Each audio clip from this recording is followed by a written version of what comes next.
31 de agosto de 1888 aparece cruelmente descuartizado en las calles de Nueva York el cuerpo de una mujer. A los pocos días la policía recibe una nota reivindicativa con el seudónimo de Jack el Destripador.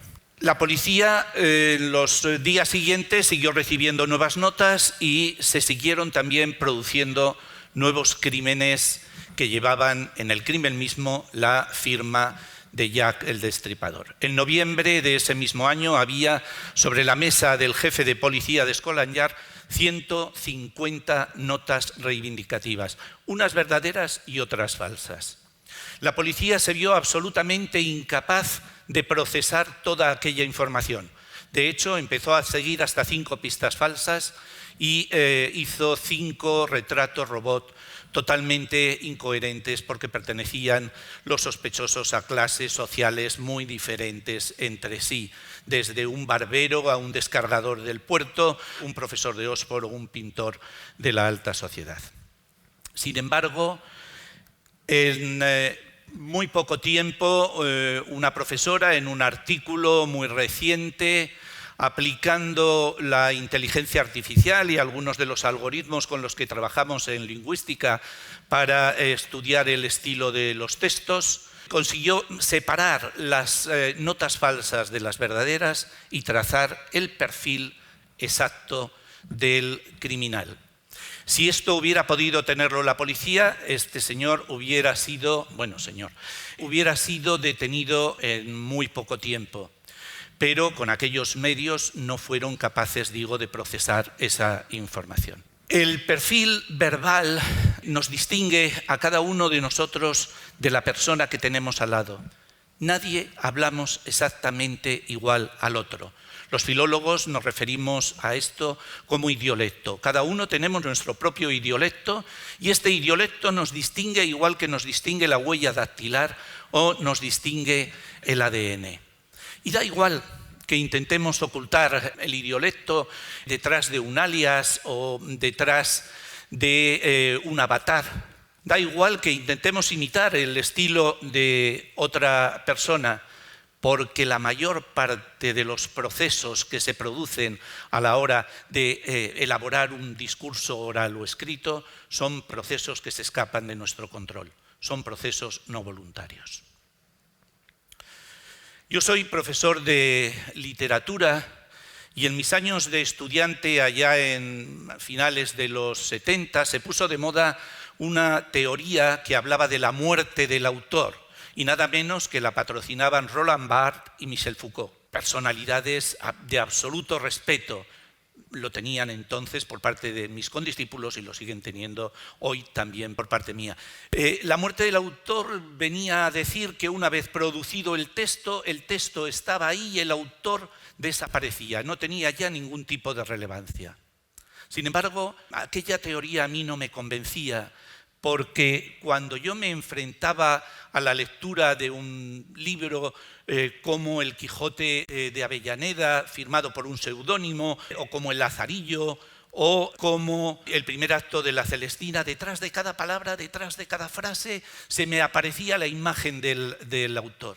Es verdad que no podía ponerle nombre a esa imagen, pero también es verdad que se convertía en algo familiar para mí. Yo podía saber qué era lo que este hombre que había escrito aquello había leído o qué era lo que pensaba en relación con el erasmismo o en relación con cualquier otra doctrina o ideología de aquel momento. Otra pregunta que siempre me surgía era cuando me enfrentaba con la lectura de obras firmadas por un heterónimo. Por ejemplo, obras de Antonio Machado, pero que Antonio Machado se las atribuye a Juan de Mairena, o como la cantidad de obras de Fernando Pessoa que atribuye a Campos o a Reis. Y mi pregunta era, ¿quién está detrás de ese lenguaje? ¿De quién es el idiolecto? ¿Del autor que los creó o del personaje ficticio que este autor había creado? Y la verdad es que en aquellos momentos la filología no disponía de herramientas para dar otra respuesta que no fuera la mera hipótesis o la conjetura. Sin embargo, En 1996 ocurrió algo que, por lo menos para mí, cambió mi manera de entender la literatura y mi manera de relacionarme con ella. Ese año yo estaba dictando un curso de doctorado en la Universidad de California y se produjo un acontecimiento literario importante. Sobre los estantes de las librerías apareció un libro titulado Primary Colors que enseguida causó un enorme impacto y que desaparecía con la misma velocidad con la que los camiones eran capaces de llevarlos a las librerías. Todo el mundo quería leer ese libro.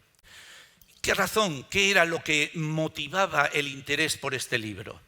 Pues este libro trataba de los últimos años del mandato de Bill Clinton, aquellos donde Mónica Lewinsky tuvo un protagonismo importante.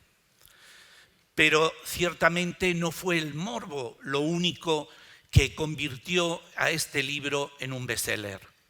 También fue el hecho de que apareciera firmado, tal y como lo ven ustedes en esa portada, Anonymous.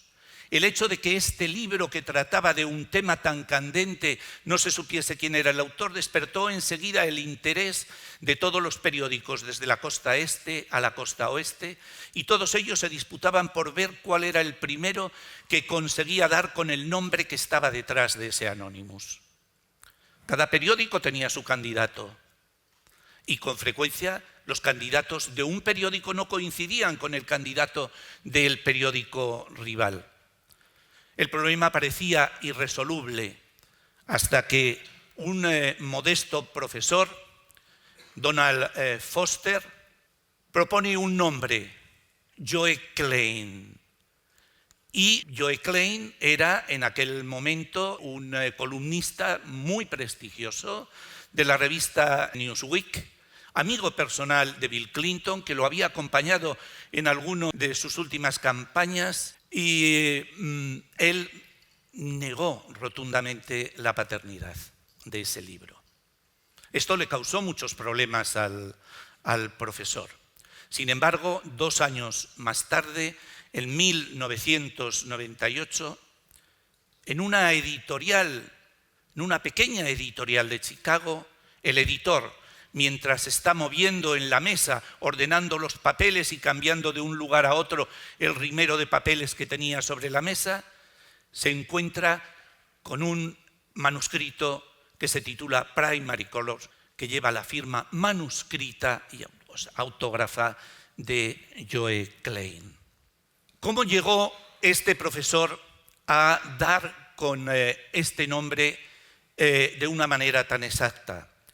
Pues sirviéndose de la inteligencia artificial, de ciertos algoritmos con los que trabaja la estilometría. No sé si hay muchos en la sala que conozcan qué es la estilometría. Lo voy a definir tal y como se la defino a mis estudiantes.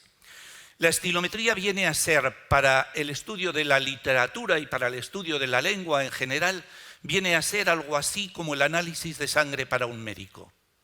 El análisis de sangre al médico le permite tener sobre la mesa a la hora de emitir un diagnóstico un elemento objetivo, cuantificable y replicable, con lo cual puede ayudar su intuición y su propia experiencia. Esto es lo que ocurre con la estilometría. La estilometría nos permite medir hasta 75 parámetros diferentes de un texto. Muchos de ellos, insisto, que se producen de una forma inconsciente y no voluntaria. Esta sería una muestra, ¿verdad?, de algunos de los elementos que mide la estilometría, y en todo se parece a un análisis de sangre. La estilometría permitió que la voz del filólogo saliera a la calle y que la voz del filólogo se enfrentara con la palabra en otro contexto diferente al de los textos. Y esto es muy importante, porque después de esas fechas a las que he hecho alusión anteriormente, yo he trabajado como perito lingüista, como perito filólogo en casos de acoso, en casos de suplantación de personalidad, en casos de falsificación, en casos de plagio. Y yo jamás me hubiera atrevido a dar ese salto del libro a la calle sin una herramienta fiable y objetivable como la que acabo de describir.